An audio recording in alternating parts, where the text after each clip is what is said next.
Um acordo histórico que envolve 1/4 do PIB do planeta. A reunião que selou o acordo na sede do Mercosul, em Montevidéu, foi a última hora de 25 anos de negociação. Logo depois veio essa foto. A presidente da Comissão Europeia, Ursula von der Leyen, cercada pelos presidentes dos 4 países que criaram o Mercosul. Uma imagem que ficará na memória como um marco da integração entre os dois blocos. E todos, de alguma maneira... Como anfitrião do encontro, o presidente uruguaio Luiz Lacalle Pou lembrou que houve esforço conjunto para superar divergências em nome de algo que pode beneficiar todas as partes. Today marks a truly historic. Ursula von der Leyen fez um discurso ainda mais otimista. Disse que o entendimento é um marco histórico de um futuro compartilhado. Lembrou o esforço feito pelos parceiros para superar as diferenças e acrescentou: We're sending a clear and powerful message to the world. Estamos enviando uma mensagem clara e poderosa ao mundo. No mundo onde há cada vez mais confrontos, demonstramos que as democracias podem se apoiar mutuamente, criando empregos e uma parceria de comércio e investimentos sem precedentes. A voz dissonante foi do presidente da Argentina. Ele assinou o acordo, mas voltou a criticar a integração. Chamou o Mercosul de uma prisão. E defendeu que países membros tenham maior liberdade para firmar acordos de forma independente. O presidente Lula comemorou os avanços das negociações. Os dois blocos juntos reúnem 700 milhões de pessoas e representam 25% do PIB do planeta. O acordo que finalizamos hoje é bem diferente daquele anunciado em 2019.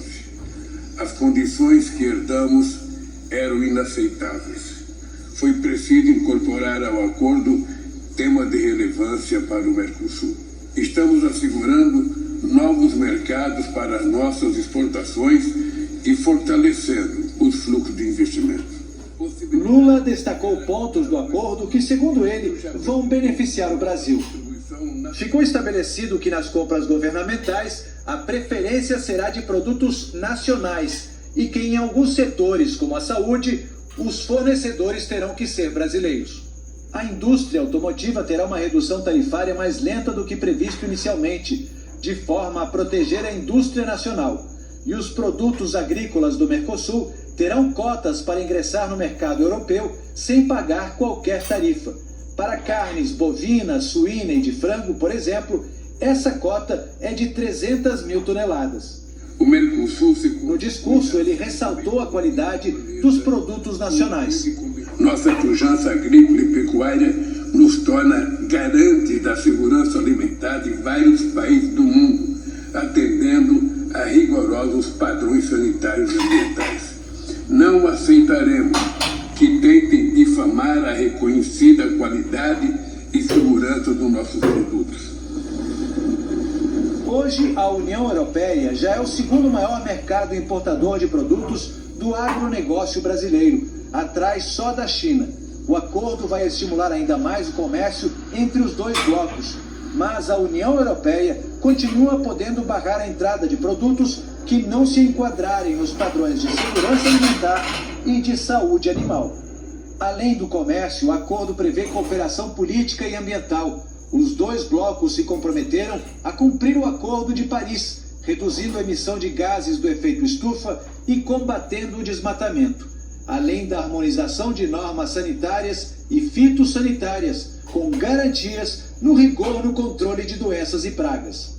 Ainda não há uma data para o acordo efetivamente começar a valer, mas a presidente da Comissão Europeia deixou o Uruguai dizendo que haverá benefícios significativos para consumidores e empresas de ambos os lados, e chamando o acordo de ganha-ganha. Enquanto na América do Sul a presidente da Comissão Europeia fechava o acordo histórico, no continente europeu caminhões e tratores ameaçam voltar às ruas. é que o livre comércio entre os dois blocos assusta alguns governos que têm medo de que os produtos da América do Sul cheguem aqui mais baratos e que se tornem mais atraentes aos consumidores europeus, principalmente carne bovina, produtos agrícolas, máquinas e produtos químicos. Mas a recíproca vai funcionar da mesma maneira. Mercadorias como queijo, vinho e carros podem chegar ao Mercosul com preços bem mais convenientes. Da França vem a crítica mais forte, que é também a de muitos agricultores europeus, que afirmam que os países do Mercosul não seguem os mesmos padrões de qualidade. A ministra do Comércio francesa, Sophie Primas, prometeu resistir e disse que conta com o apoio da Itália. A Itália reconhece que tem dificuldades para assinar o acordo, mas ressalta que quer fortalecer as relações com os países do Mercosul.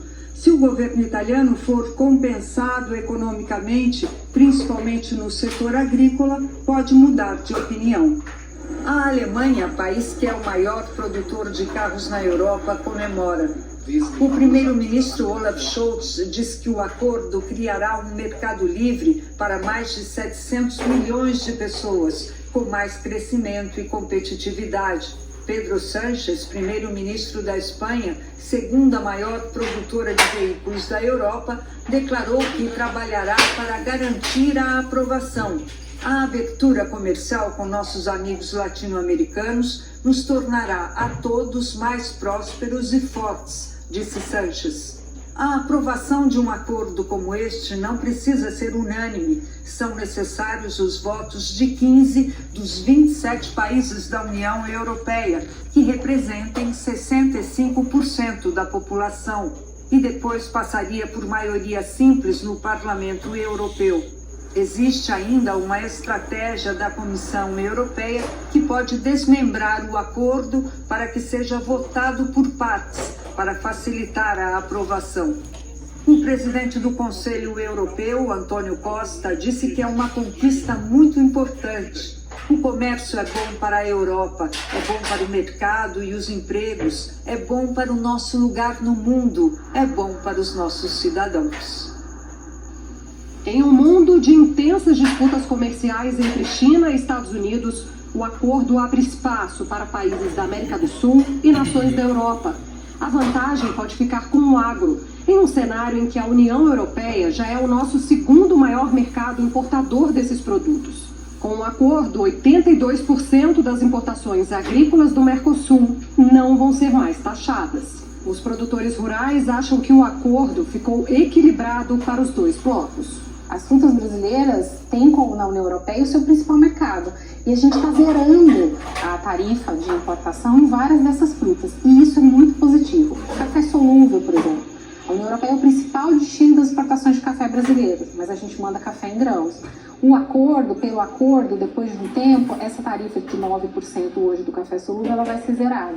Então você também gera uma nova oportunidade. A professora de economia explica que os preços da agropecuária brasileira podem se tornar mais atrativos diante do aumento do custo de vida na Europa. Na Europa, por força do conflito com a Rússia, teve um aumento muito grande no custo energético e também um aumento significativo no preço de alimentos em função das mudanças climáticas. Então, contar com a entrada deles, produtos onde, nós, sendo muito competitivos, temos bom preço, isso ameniza um pouco o custo da cesta de alimentos dos europeus.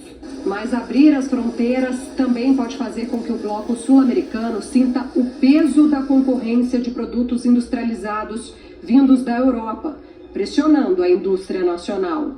Eu acho que o ponto de atenção é que a gente vem já num processo de desindustrialização que pode ser acelerado diante desta negociação. O desmonte da indústria brasileira tira valor agregado, tira a capacidade de competição do Brasil e de crescimento econômico. Preocupação compartilhada por quem estuda comércio exterior há mais de 40 anos.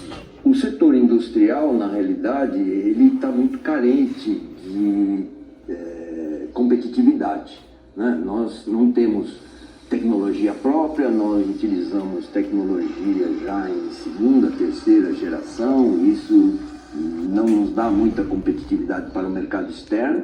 O especialista acredita que isso pode mudar se houver transferência de tecnologia. Consequentemente, o nosso setor industrial ganhar a competitividade que deixou de ter. E isso gerará mais empregos, melhores salários. O setor enxerga a oportunidade. Vai surgir arranjos interempresariais, parcerias estratégicas, maior diversificação da pauta, o que vai trazer benefícios comuns. Nós temos algumas questões regulatórias, como o Custo Brasil e outros problemas, que eu acredito, inclusive, que nesse período de transição, o Brasil vai fazer o seu dever de casa. O acordo com a União Europeia é considerado o mais complexo já negociado pelo Mercosul. Ao quebrar barreiras, pretende tornar mais fáceis os processos de compra e venda entre os blocos econômicos que ficam em lados opostos do Oceano Atlântico. Um estudo do Instituto de Pesquisa Econômica Aplicada, o IPEA, estima que as trocas comerciais com os europeus aumentem o PIB brasileiro em 0,46% até 2040. O IPEA projeta um crescimento de 1,49% nos investimentos para o Brasil.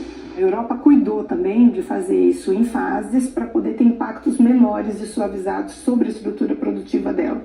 Nós devemos replicar o mesmo comportamento aqui, olhar os setores que queremos fortalecer, que queremos manter e suavizar essa transição para esses setores. Dados do Banco Mundial mostram que o Brasil exporta pouco quando se considera o potencial do país. A matemática é uma linguagem universal. Já as instruções em inglês são para que o material escolar fabricado no Brasil ganhe o mundo. É a estratégia da empresa para ter encomenda um ano todo. Eu trabalho na educação, enquanto as férias escolares aqui é julho, outros meses do ano é em outros países. Então eu trabalho a sazonalidade buscando esses mercados alternativos para que eu consiga manter a saúde financeira da minha empresa. O plano de expansão começou 5 anos atrás. Houve muita pesquisa de mercado, inovação e adaptação. Agora falta vender. Eu tenho um produto bom, eu tenho interesse do mercado, eles querem o meu material, acham incrível, mas chega na hora H, quando vê a tributação, quando vê a logística, eles acabam inviabilizando esse projeto por conta do preço. O que ganha o cliente aqui ou em qualquer lugar do mundo é o preço. Só que no comércio internacional a concorrência é muito maior. E nem sempre os produtos brasileiros conseguem ser competitivos. O que é ruim, não só para a empresa que quer exportar, mas para a economia do país. Dados do Banco Mundial mostram que as exportações representam 18% do nosso PIB, que é a soma dos bens e serviços produzidos no país. A média mundial é de 29,3%. Se a gente comparar o Brasil com nações que têm um PIB parecido, a desvantagem fica maior. Coreia do Sul, Espanha, México, Itália, Reino Unido e Canadá, por exemplo. O professor da FGV, Lucas Ferraz, diz que o Brasil perde terreno lá fora porque costura poucos acordos comerciais que garantam alguma vantagem na disputa por mercado.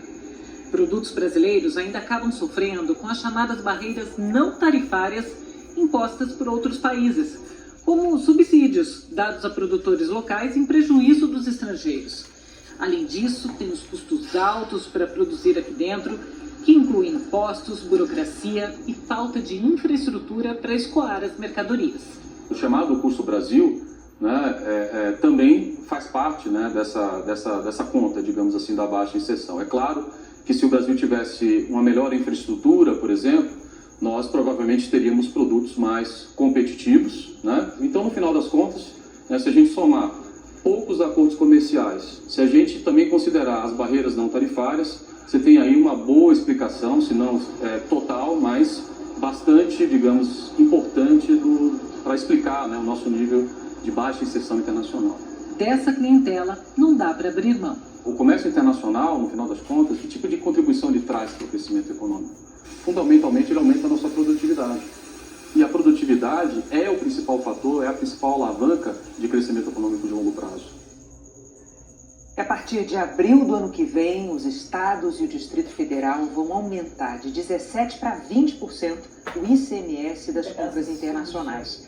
Além do ICMS, compras de até $50 pagam também 20% de imposto de importação.